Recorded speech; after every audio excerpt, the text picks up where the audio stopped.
സ്ത്രീകൾക്ക് എല്ലാ ദിവസവും ഭർത്താവ് തന്നെ സ്നേഹിക്കുന്നു എന്നുള്ള ഒരു തോന്നലുണ്ടായിക്കൊണ്ടേയിരിക്കണം.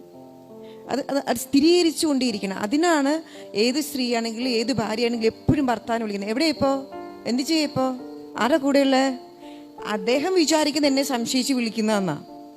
സംശയിച്ച് വിളിക്കുന്നതല്ല, വിളിക്കുമ്പോൾ അവരുടെ റിയാക്ഷൻ എങ്ങനെയാണ്, എന്നോട് സ്നേഹത്തോടു കൂടിയാണോ സംസാരിക്കുന്നത്, തേനെ പാലേന്ന് വിളിച്ചാണ് സംസാരിക്കുന്നത്, ആ വാക്കിൽ ആ വോയിസ് മോഡുലേഷൻ അവൾ തിരിച്ചൊരു എന്നോട് സ്നേഹമുണ്ട്. അപ്പോൾ ചോദിക്കും നീ എന്തിനാണ് ഇപ്പോൾ വിളിച്ച് ശല്യം ചെയ്യുന്നതെന്ന് ചോദിച്ചാൽ ഫോൺ കട്ട് ചെയ്ത് ഞാൻ പറയും അപ്പോൾ എന്നെയല്ല ഇഷ്ടം, കൂട്ടുകാരൻ്റെ അടുത്തിരുന്നപ്പോൾ എന്നെ മറന്നു, ഞാൻ വിളിച്ച ഫോൺ പോലും എടുത്തിട്ട് എന്നെ കട്ട് ചെയ്തു, കള്ളം പറഞ്ഞ് ഇവിടെ വന്നിട്ട് എന്നെ സ്നേഹമാണെന്ന് പറഞ്ഞു വന്നിട്ട് കൂട്ടുകാരനും അപ്പനാണോ വലുത്, അപ്പം എന്നെ വേണ്ടല്ലേ.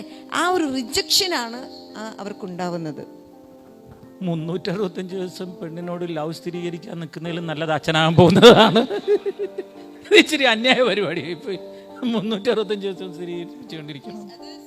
സൈക്കോളജി സ്ത്രീകൾ എപ്പോഴും എക്സ്പെക്ട് ചെയ്തു, അതുകൊണ്ടാണ് എപ്പോഴും വിളിച്ചുകൊണ്ടിരിക്കുന്നത്, സംസാരിച്ചുകൊണ്ടിരിക്കുന്നത്. ഭർത്താവിൻ്റെ ലോകത്ത് ഏത് സ്ത്രീയും ആഗ്രഹിക്കുന്നു ഭാര്യ ആയിരിക്കണം ലോകം. അത് കഴിഞ്ഞേ ഉണ്ടാവുള്ളൂ അപ്പൻ, അമ്മ, കൂട്ടുകാർ.